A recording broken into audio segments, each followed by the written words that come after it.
5 साल बाद फिर से चुनाव आया है। चुनाव का महापर्व है। लोगों से बार बार अपील की जा रही है कि वह मतदान अवश्य करें। मतदान केंद्र सजा दिए गए हैं। यमुनानगर ज़िले में कई मॉडल मतदान केंद्र बनाए गए हैं। महिलाओं के लिए अलग से व्यवस्था की गई है। सभी तैयारियां पूरी कर ली गई हैं और अब इंतज़ार है मतदाताओं के मतदान केंद्रों पर जाकर मतदान करने का। इसी को लेकर यमुनानगर ज़िला पुलिस प्रशासन, प्रशासनिक अधिकारी, चुनाव अधिकारी पूरी तरह मुस्तैद हैं। किसी को अगर कोई दिक्कत है तो व्हीलचेयर की व्यवस्था की गई है। सभी मतदान केंद्रों पर व्हीलचेयर की व्यवस्था है, पानी की व्यवस्था है। गर्मी को लेकर सभी तरह के इंतज़ाम किए गए हैं। और क्या क्या इंतज़ाम है देखिए इस खास रिपोर्ट में।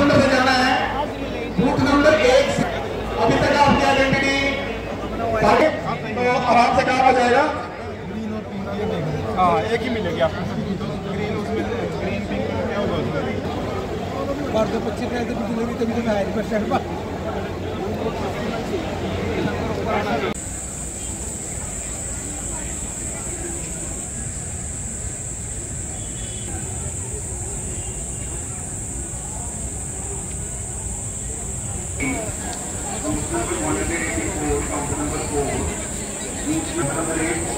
Number 189, counter number 9, number 190, counter number 10,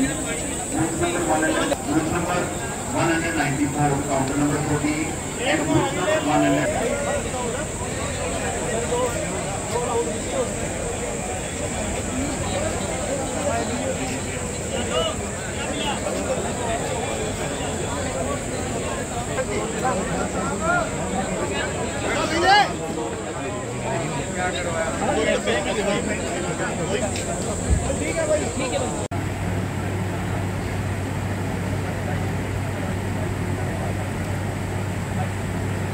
एक मिनट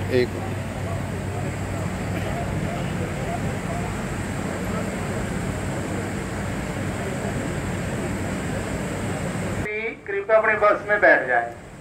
जो पोलिंग पार्टी आपका वेट कर रही है। पार्टी नंबर 234, ये बूथ नंबर है। हेलो, बूथ नंबर है, पार्ट नंबर है।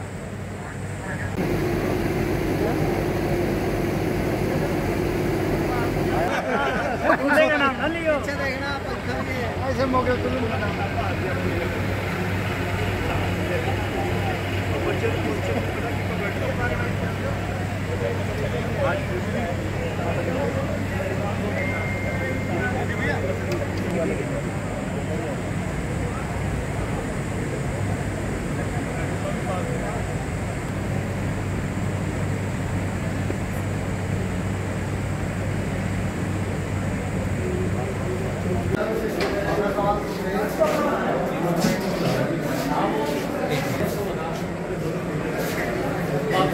हाँ ठीक है।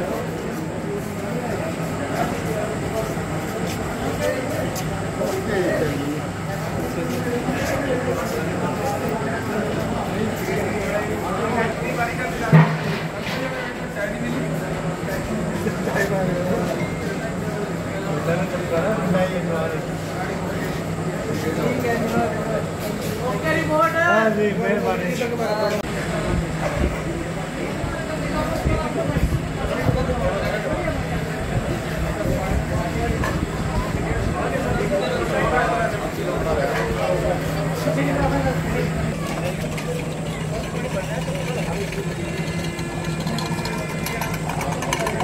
बूथ नंबर 234 और 236, बूथ नंबर 234 और 236, पार्टी नंबर है फिर अपने बस में चले जाए।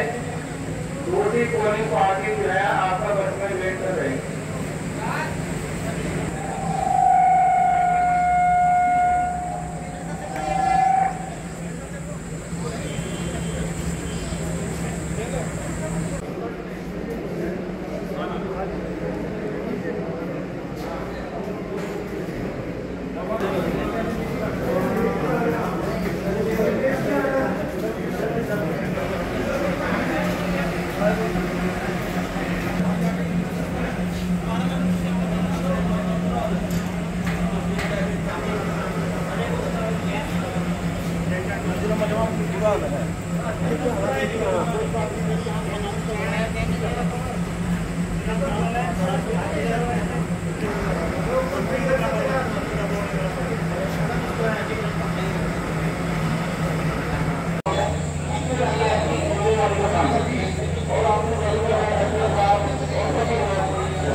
देखो जरा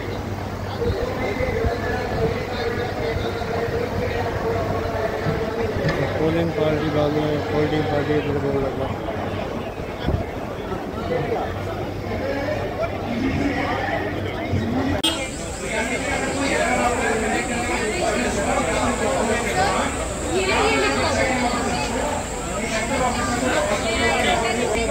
प्रिंसिपल ने कमरे जाए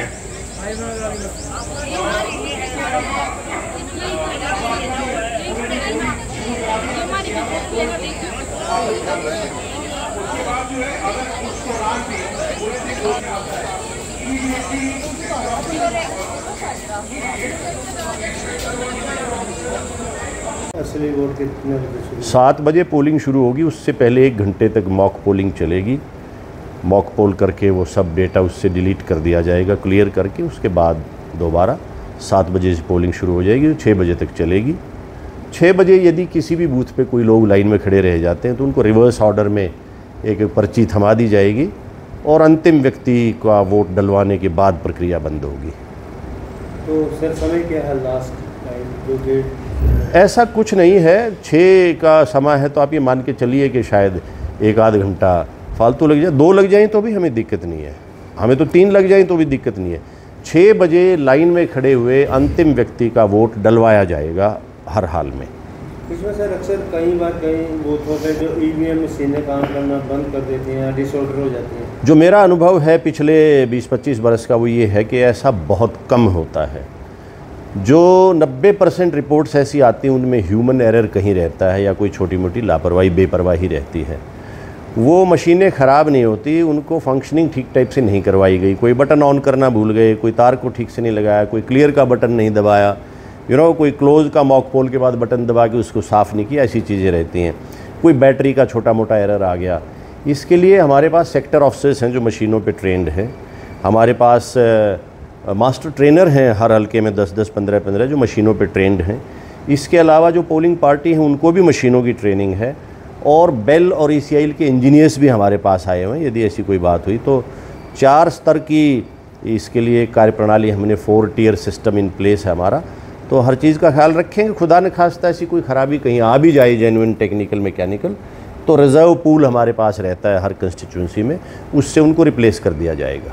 यमुनानगर में क्योंकि 3 विधानसभाएं तो अम्बाला में पड़ेंगी जी, यमुनानगर, सडोरा जगाधरी जी, तो 1 और 2 और कुछ क्षेत्र में, तो टोटल कितने वोटर हैं सर? हमारे पास 9 लाख के आसपास वोटर हैं, 8,99,900 कुछ, जिसमें 2,500 2556 मेरे ख्याल से सर्विस वोटर हैं, बाकी सिविलियंस हैं। 963 बूथ में ये लोग बटे हुए हैं, तो अंदाज़न आप ये मान के चलिए कि करीब 1000 वोटर या उससे थोड़ा कम पर बूथ हमारे पास नफरी है हर बूथ पे, जो मैक्सिमम संख्या 1500 के आसपास की एक बूथ पे, उससे ऊपर वोटर नहीं होना चाहिए। तो वी आर कंफर्टेबल, कोई दिक्कत नहीं है।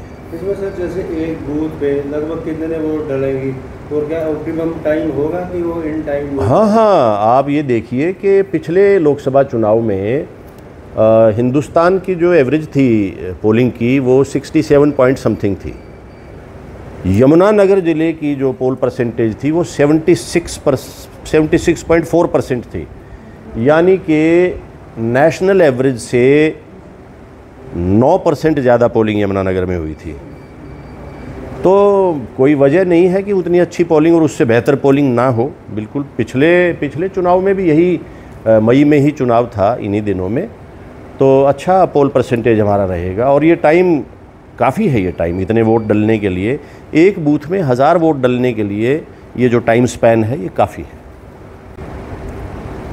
सर एक अपील आपकी तरफ से सर। हाँ, ये चूँकि समय समय पर हम स्वीप एक्टिविटीज़ के दौरान भी ये काम करते रहे हैं, आपकी मार्फत भी, FM रेडियो की मार्फत भी हमने लोगों से प्रार्थना करी है। ये आज फिर आपके माध्यम से, चूँकि कल वोट का दिन है, तो मैं फिर लोगों से अपील करना चाहता हूँ कि ये एक बहुत ही पायस ड्यूटी है, इसके साथ साथ अधिकार भी है और एक गर्व का विषय भी है कि हम इस देश के नागरिक होने के नाते वोटर भी हैं और हम अपनी सरकार स्वयं चुनते हैं। ये भी बहुत शानदार बात है। तो हर व्यक्ति को, चाहे वो महिला है या पुरुष है, बुज़ुर्ग है या जवान है, सबको बढ़ चढ़ के आगे आना चाहिए। अपने आस पड़ोस में रहने वाले लोगों को, साथियों को, रिश्तेदारों को, परिवार के लोगों को, सबको मोटिवेट करें और every single person should vote, ताकि लोकतंत्र के पर्व को बहुत ही शानदार तरीके से मनाया जा सके। 3 चरण का मतदान होने जा रहा है, तो पुलिस प्रशासन की तरफ से क्या है? देखिए, 25 मई को जो लोकसभा चुनाव यमुनानगर में होने हैं, वो चुनाव शांतिपूर्ण और निष्पक्ष ढंग से संपन्न कराने के लिए जिला पुलिस के द्वारा माकूल इंतजाम किए गए हैं। कुल 2700 के आसपास पुलिस कर्मचारी और होमगार्ड तैनात रहेंगे। इसके अलावा 5 कंपनियां और हैं जो क्रिटिकल बूथ पे तैनात रहेगी। टोटल 72 ऐसी लोकेशंस आइडेंटिफाई करी है जो कानून व्यवस्था की दृष्टि से संवेदनशील है। वहाँ पर CAPF का एडिशनल डिप्लॉयमेंट किया गया है। साथ ही पूरे ज़िले में 40 पेट्रोलिंग पार्टियाँ भी तैनात रहेगी। यदि कुछ बूथ पे कोई ऐसा इश्यू आता है कानून व्यवस्था से रिलेटेड या शांति भंग से संबंधित, तो वो पेट्रोलिंग पार्टी तुरंत 10 से 15 मिनट के बीच में मौके पे पहुंच करके स्थिति को नियंत्रित करेगी। साथ ही हर विधानसभा में एक DSP रैंक के ऑफिसर इंचार्ज लगाए गए हैं। उनके साथ एक इंस्पेक्टर रैंक के ऑफिसर हैं जिनके पास में अपनी भी अतिरिक्त फोर्स रहेगी।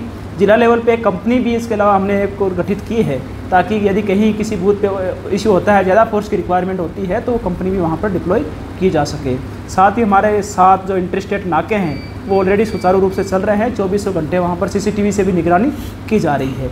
तो हमारी तरफ से अभी तक पुख्ता इंतजाम किए गए हैं और शाम को सभी जो बूथ्स हैं उनका निरीक्षण भी DSP रैंक के ऑफिसर के द्वारा, इंस्पेक्टर रैंक के ऑफिसर के द्वारा किया जाएगा, ताकि ये सुनिश्चित हो सके कि सारी फोर्स मौके पे पहुंच गई है। आज, कल भी और आज भी हमने जितनी भी हमारी फोर्स डिप्लॉय होनी है उनकी भी हमने ट्रेनिंग या ब्रीफिंग करवा दी है, ताकि कोई किसी प्रकार को शक की गुंजाइश ना रहे। इसमें जो प्रतिनिधि होते हैं इनके पॉलिटिक्स के, पॉलिटिकल के, उनके भी टेंडर लगे रहते हैं, तो वो कहाँ तक रहेंगे? देखिए, इलेक्शन कमीशन ऑफ इंडिया की क्लियर गाइडलाइंस है इस संबंध में कि 200 जो इलेक्शन जो बूथ है, जो भी मतदान केंद्र है, उससे 200 मीटर की परिधि के भीतर कोई भी वाहन पार्क नहीं हो सकता और साथ ही 200 मीटर की परिधि के अंदर किसी भी पॉलिटिकल पार्टी के द्वारा एक टेबल और 2 कुर्सियाँ जो लगाते हैं वो नहीं लगा सकते हैं। साथ ही 100 मीटर के दायरे में जो पोलिंग स्टेशन नेबरहुड कहा जाता है, 100 मीटर के दायरे में मोबाइल फ़ोन का प्रयोग जो व्यक्ति अधिकृत ना हो उसके द्वारा, या कोई भी हथियार लेकर के जो व्यक्ति ड्यूटी के लिए अधिकृत ना किया गया हो, उसका घोषणा पर प्रतिबंध है। यदि कोई व्यक्ति इसकी उल्लंघना करता है तो रिप्रेजेंटेशन ऑफ पीपुल एक्ट, जन प्रतिनिधित्व अधिनियम 1951 की जो अलग अलग धाराएं हैं उनके अनुसार कार्रवाई की जा सकती है। सर, इसमें केवल पॉलिटिकल पार्टी के लोग हैं, पार्टी का चिन्ह लगा के जाते हैं अपने कपड़ों के ऊपर, अलाउड है या नहीं? देखिए, 23 मई को शाम 6 बजे से चुनाव का प्रसार पूर्णतः बंद है। मतदान केंद्र के आसपास किसी भी राजनीतिक दल के द्वारा या किसी कैंडिडेट के द्वारा अपना प्रसार करना पूर्णतः प्रतिबंधित है। यदि कोई व्यक्ति इसका उल्लंघना करता है तो जैसा मैंने बताया, RP एक्ट 1951 और IPC की धाराओं के तहत कार्रवाई की जा सकती है। इसमें सर एक आपकी तरफ से